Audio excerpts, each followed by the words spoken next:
Some women want more from life than health and happiness. A 5-letter word that starts with a G and ends with a D. Greed. A businesswoman makes a deal to die for. She was calculated, manipulative, and a sick person. A young bride is in love with her older husband's cash. He thought he was a lucky guy. He had no idea how unlucky he was. And a woman loses her man to the sea. Up until that point, she'd fooled everyone. These deadly women want the good life at others' expense. They are money hungry.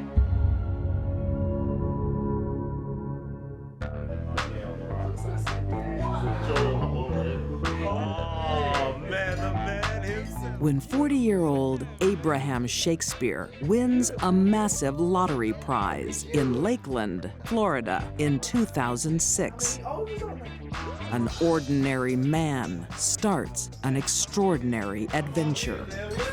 He took a lump sum payment of $17 million.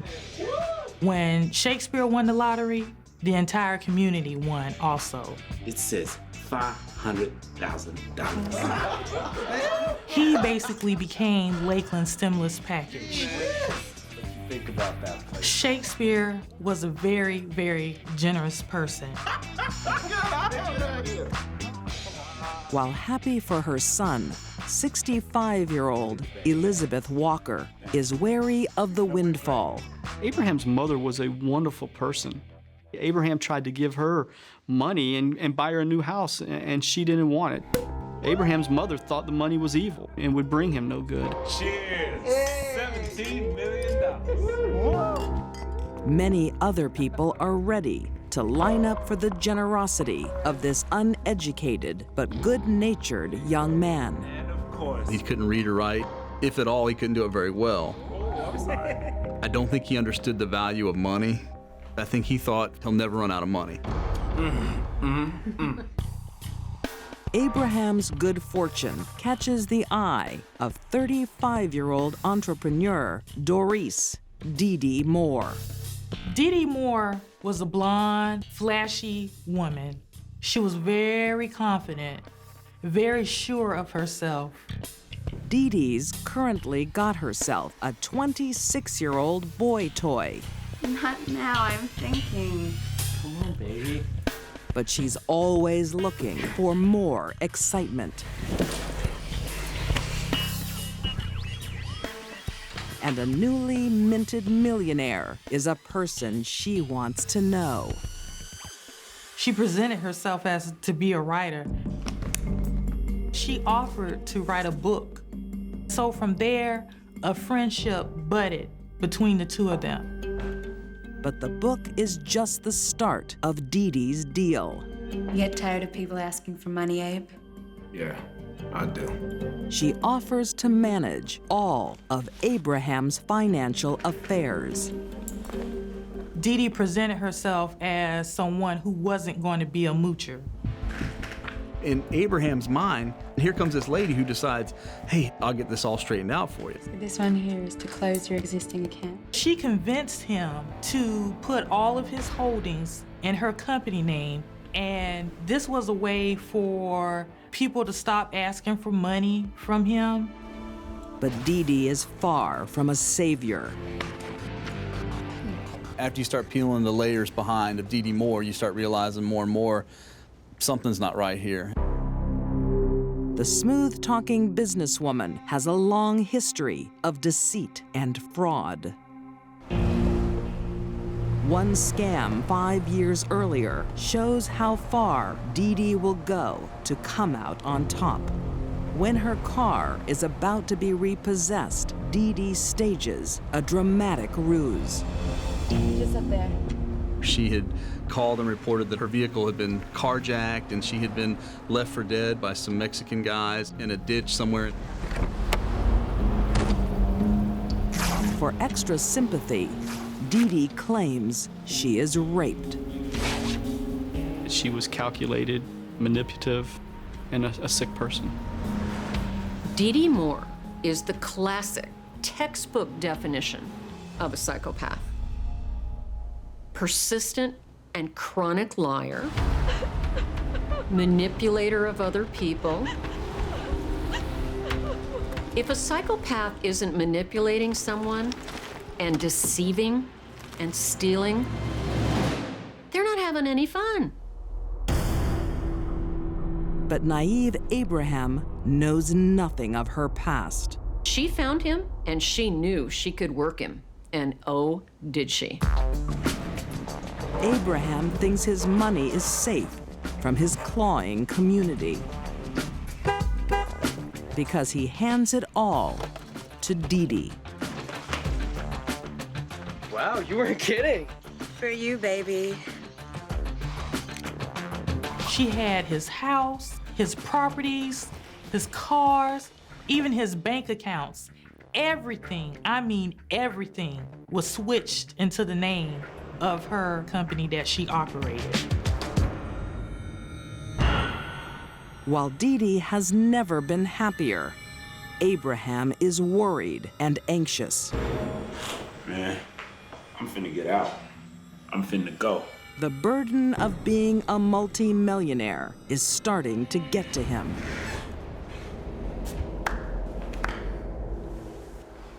He disappears. Shakespeare talked so much about being aggravated about people asking him for money. So when he disappeared, people thought to themselves, well, maybe he finally did get tired. Lakeland now loses its stimulus package. Abraham is no longer around to give anyone his money.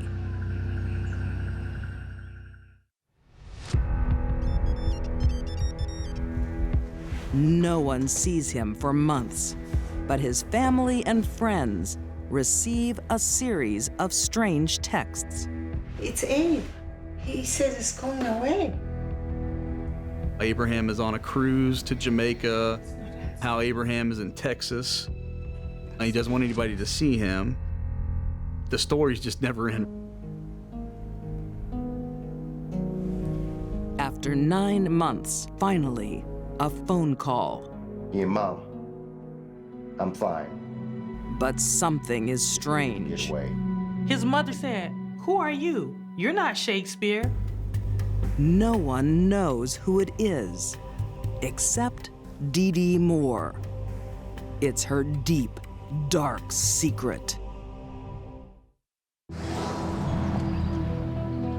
2009, Lakeland, Florida. After 43-year-old Abraham Shakespeare wins a lottery, everyone wants a handout. Just don't stop. When 36-year-old Dee Dee Moore offers to manage his millions, he jumps at the chance. Congratulations. But the only person Dee Dee wants to help is herself. First class all the way. She's a con woman.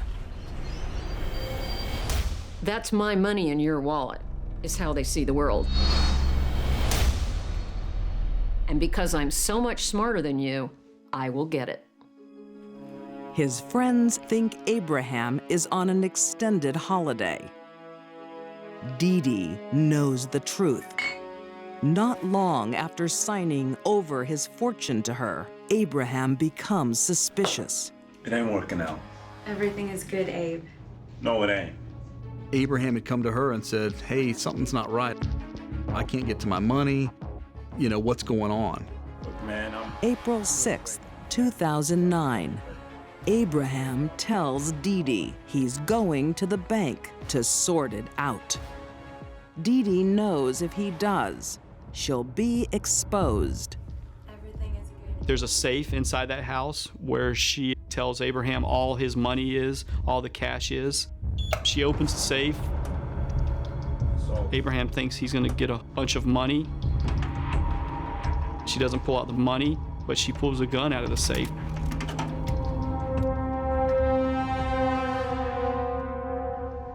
No. Please, no.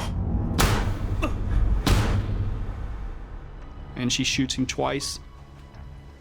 Dee Dee takes the last thing Abraham has left to give: his life.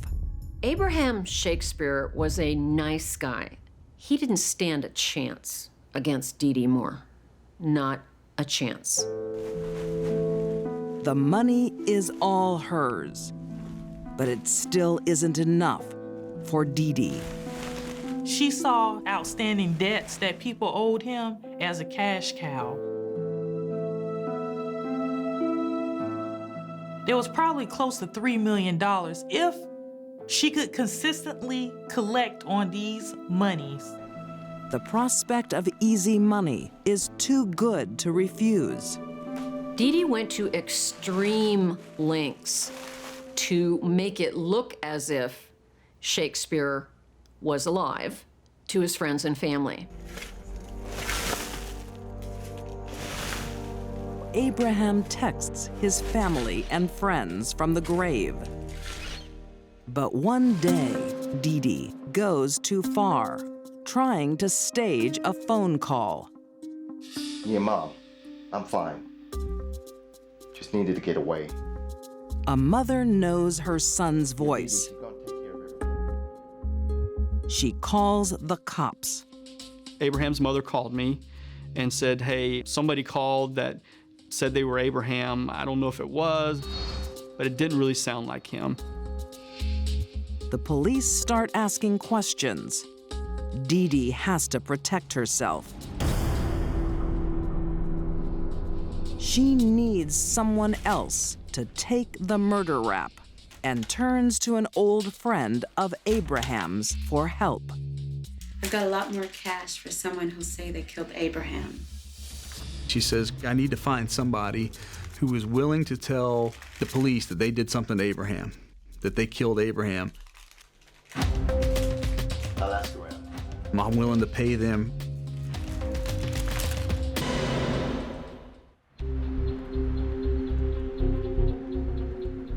Dee Dee is introduced to career criminal Mike Smith, a perfect candidate.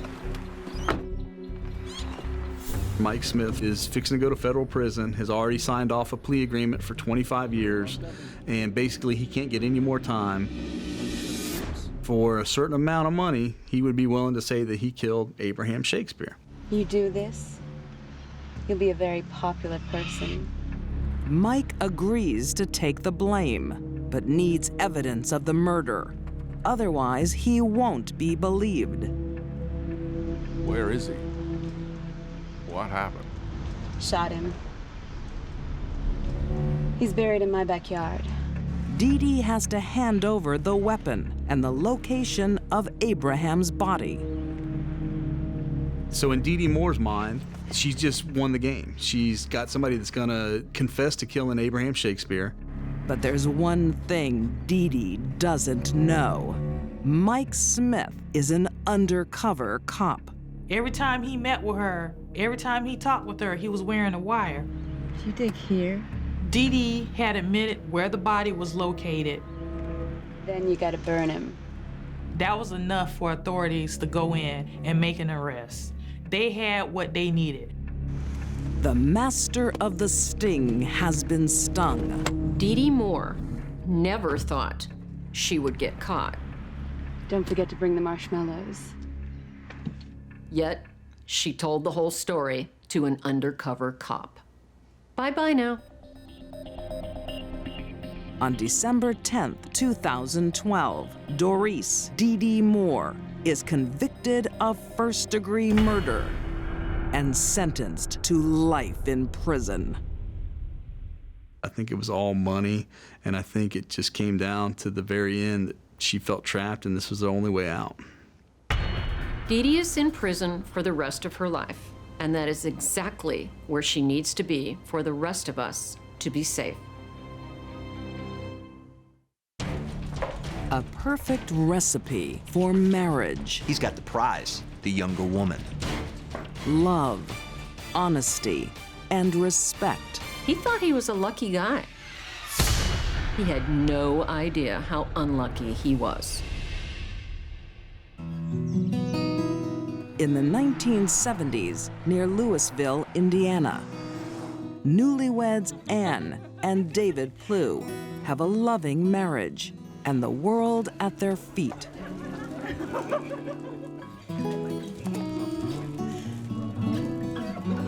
They both appeared to be happy. Ann appeared to be a really outgoing, happy person, and David appeared to be happy and satisfied to be with her.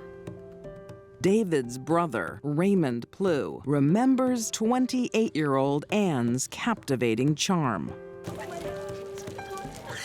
Someone that can gain your confidence, make you like them immensely and want to do everything for you. That's the kind of person she was.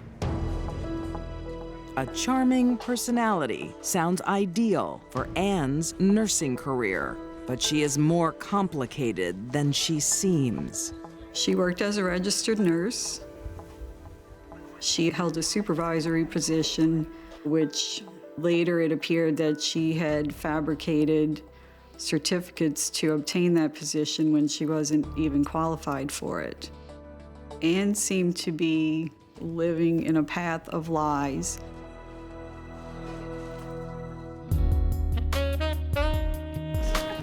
One of her many deceits is 29-year-old Tim. Tim was friends with Ann Gates from right after high school. Maybe if I'd married you, I would have been happier. Marry me, you'll never go hungry again. He seemed to be a constant in her life. But I did. Despite marrying another man, Ann still enjoys Tim's company. She was good at manipulating the men in her life. Tim was like Ann's go-to guy. He would have done anything to marry this woman, and she just kept him on a string the entire time. Tim is always on call for Ann. Husband David serves a very different purpose. He's her bank. How are we meant to pay for all that?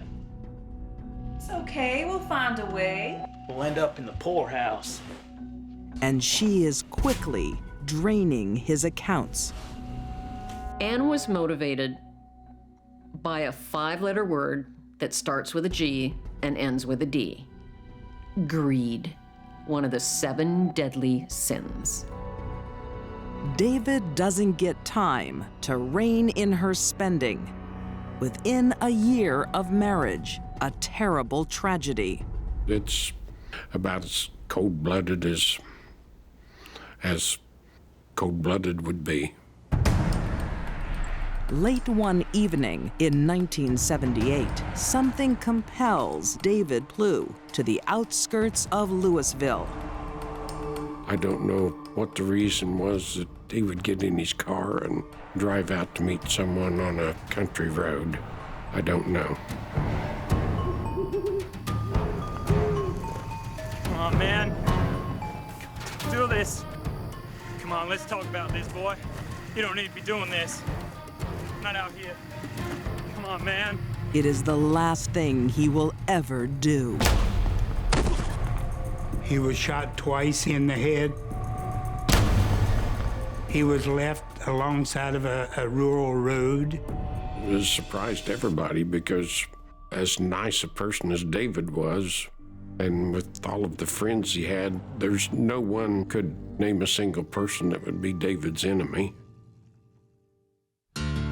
When a spouse is murdered, police usually look close to home first. But Ann has the perfect alibi. The day before the murder, she checks into the hospital for some elective surgery. Police know she hasn't done it. But David's brother thinks her behavior is odd.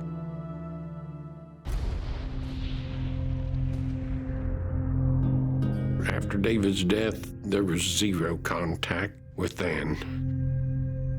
She did not appear at the funeral home or at the grave services. There wasn't even a bouquet of flowers in the funeral home with her name on them.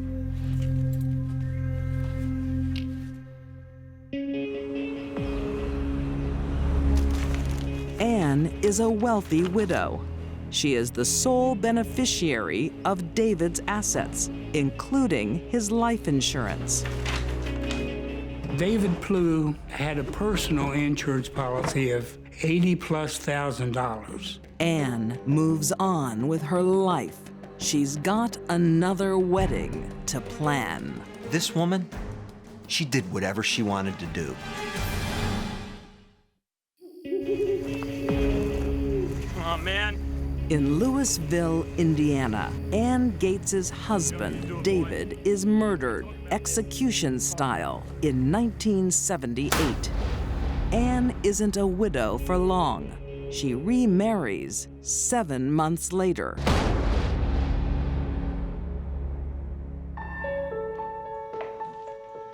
I'd love to carry the threshold, honey, but it's my back. But not her teen sweetheart, Tim.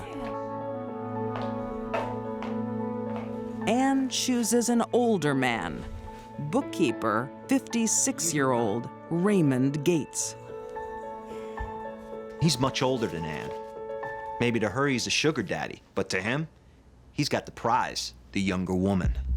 You can buy whatever you like, darling. Ann's need for love comes a distant second to her need for money. There's no indication that Ann Gates truly loved the men that she married.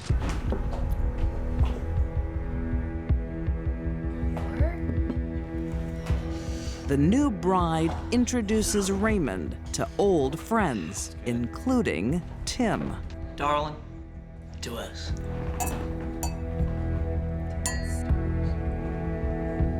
She had no qualms about bringing Tim to the house when Raymond was home.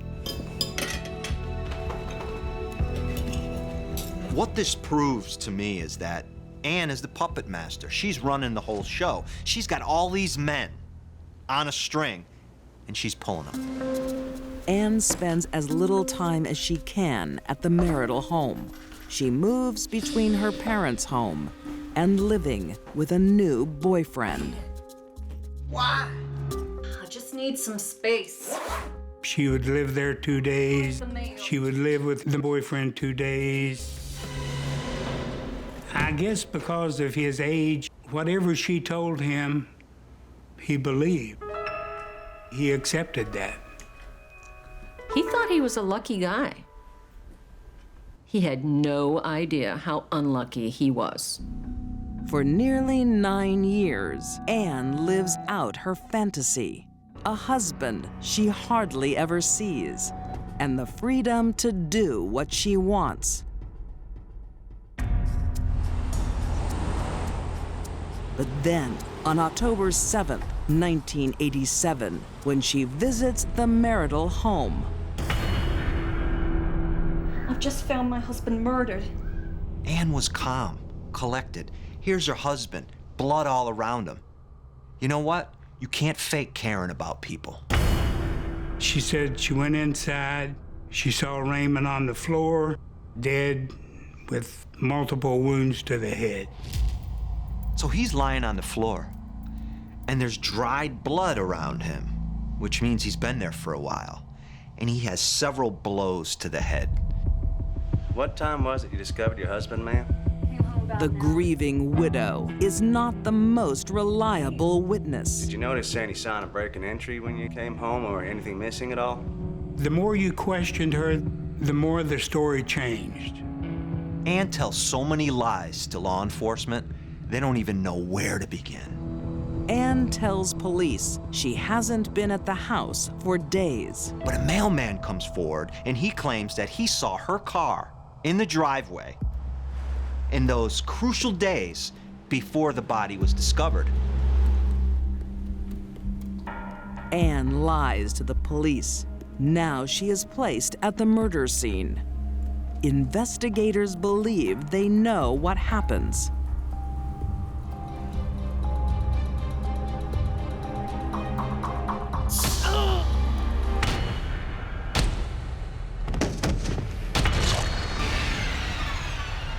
Investigators uncover that he's been hit in the head with a long object. Lo and behold, the fire poker's missing from the house.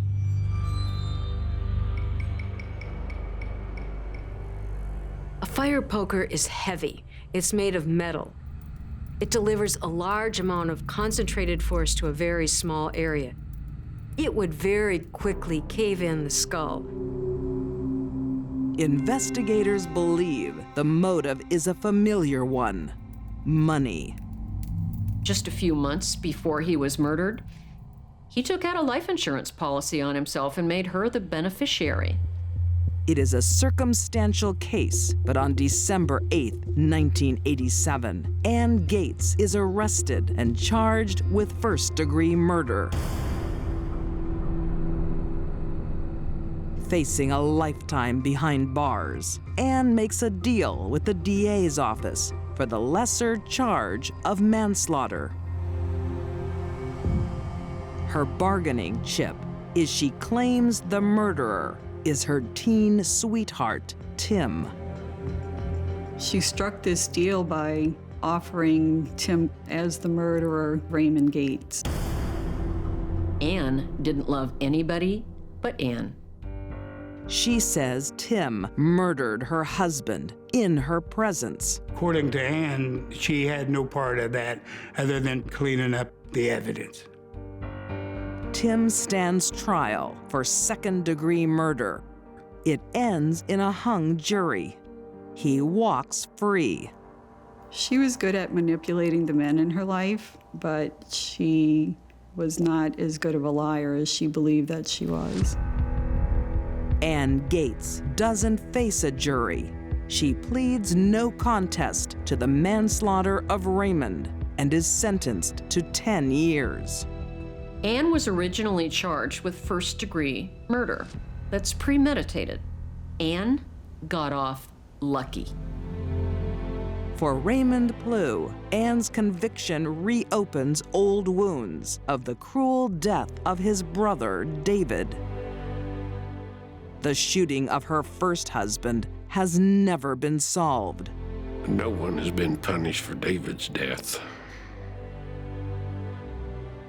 Ann evidently served some small bit of prison time for someone else's death, but no one's been punished for David's death, and may never be.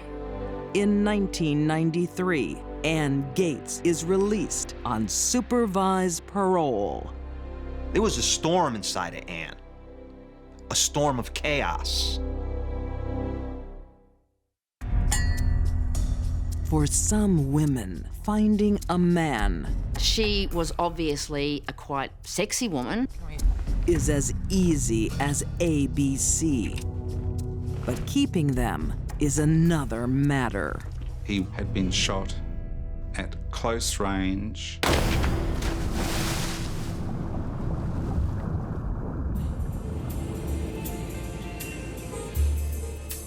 Moreton Bay, off the coast of Brisbane, Australia. For 8 years, 44-year-old Patricia Byers and live-in boyfriend Carl Gutkins enjoy a comfortable life by the sea. They had water in common, boats in common. They were yachties, boaties, champagne, high living, all of that sort of stuff. The ocean brings them together, but also drives them apart. Carl's work as a marine engineer means he is constantly traveling. Carl led an itinerant sort of life, probably like a lot of seamen. You're going to Thailand? Just for a few days on the way back.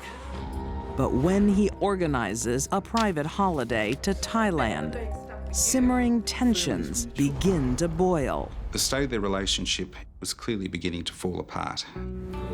Being left alone for weeks is hard for a woman who likes to be the center of attention. Patricia Byers was the life of the party. She was obviously a quite sexy woman. Well, get you a coffee? Yeah, thanks. I can get you more than that. Lonely Patricia finds a friend at work. Fellow insurance salesman, 49-year-old John Asquith. She had quite a fancy for a guy that she worked with. He recognised that there was an attraction between him and Patricia, but he refused to do anything about it. So there was an honour in this man. While John protects Patricia's honor. Across the seas in Thailand, her boyfriend Carl falls for an Asian delight. In fact, within days of meeting her, he proposes. He met a Thai woman. He seemed to have developed an affection for her very quickly. He told her that he wanted to marry her and to leave Patricia Byers. Patricia is devastated. She is not just losing her longtime partner, but his income and assets. Carl made it very clear to her that she was going to get very little once Carl had actually left and gone to Thailand. She was about to lose the yacht, the house, and everything that went with the lifestyle. The only silver lining in her cloud of grief is her office infatuation. John Asquith. John, it's me.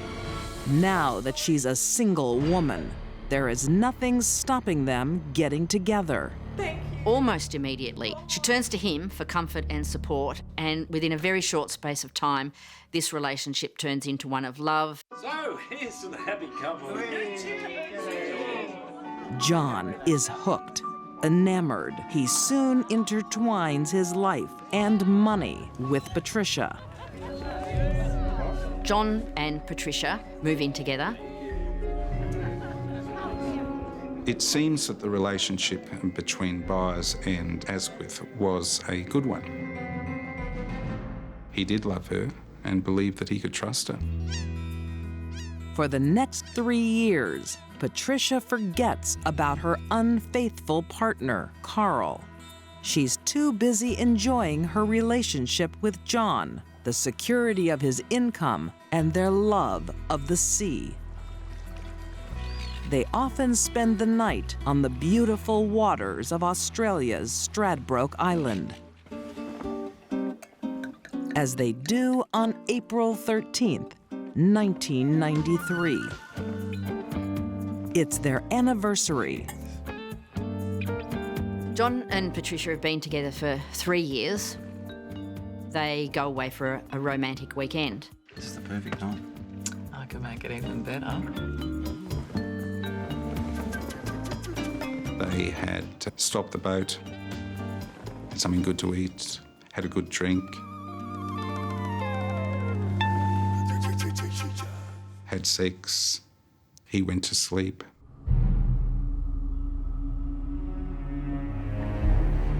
John wakes up feeling a little strange, and he realises he has blood. He's got blood on himself and that he's bleeding from the head.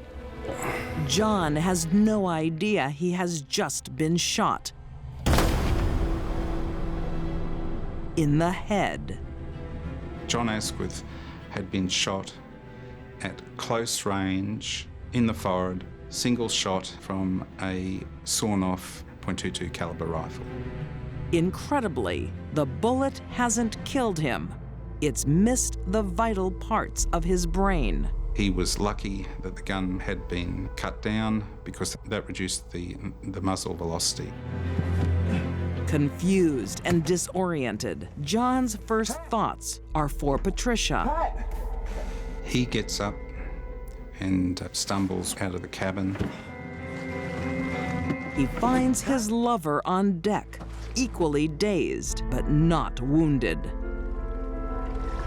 She claimed that pirates had boarded the boat and they'd been responsible for the injury to Asquith.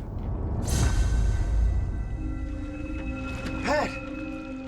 What happened? Someone hit me in the neck. It is a shocking attack that has the victims and the whole Brisbane community in a state of disbelief. Although tourist boats are often boarded by pirates in the Pacific region, it is not something that they normally do in the beautiful waters off Stradbroke Island. But the strangest part is that the pirates steal nothing. Something doesn't add up. The whole situation was highly suspicious. Soon the truth will be told and will reveal a perpetrator more frightening than any pirate. 47-year-old Patricia Byers' love of the ocean is proving unlucky. Her sailor boyfriend, Carl Gotkins, leaves her for a beautiful young woman in Thailand. And in April 1993, modern-day pirates storm her boat, shooting her new de facto, John Asquith, in the head. 52-year-old John miraculously survives, but doesn't remember what happened. The police were very suspicious right from the very beginning. Police aren't buying the pirate story. Nothing is stolen, and only one of the victims is shot. Their attention turns to Patricia, who doesn't have a scratch. As the investigations develop, that the evidence begins to mount against her. They find John is worth a small fortune if he's dead. Patricia Byers had in fact taken out several life insurance policies for John and forged his signatures to do so. Patricia was cool, calm, and collected. And above all, she was patient. Alone on the open sea is the perfect location for Patricia's plan. What really happened that night is Patricia retrieved the sawn-off gun that she had hidden on the boat. She held it to her lover's head and pulled the trigger.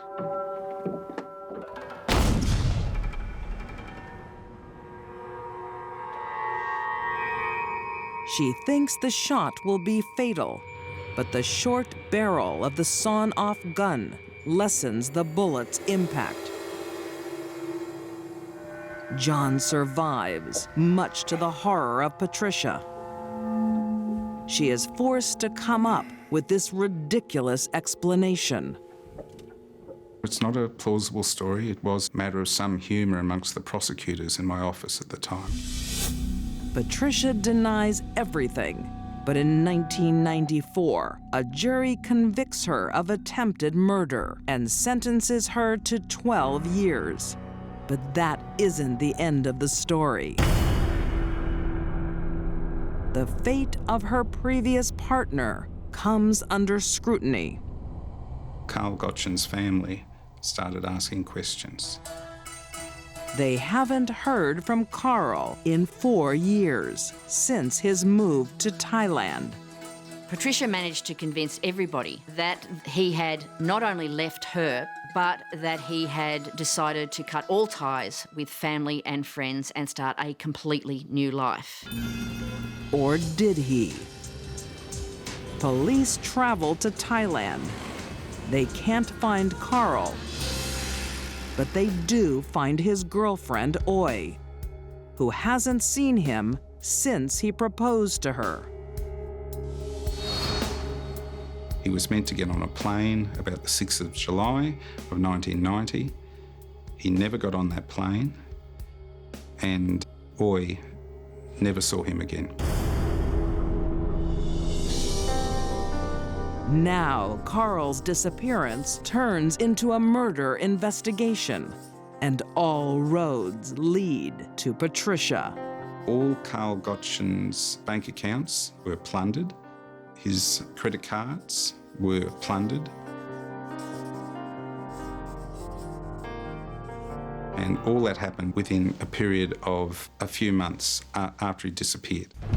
A forensic team goes to the last place Carl is seen alive, the home he shared with Patricia 4 years earlier. They find forensic traces, tiny blood spatters in master bedroom.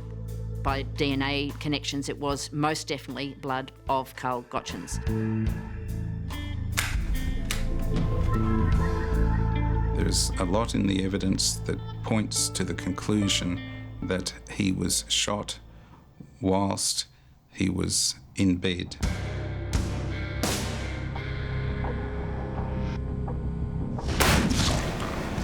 Patricia thought she was more clever than the police.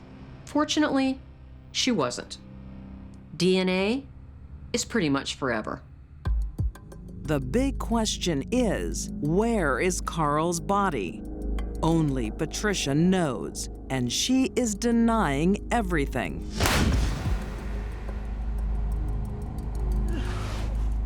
There were many theories about what Byers had done with the body. They could have gone out onto the bay where she dropped Carl's body, weighted down into the bay.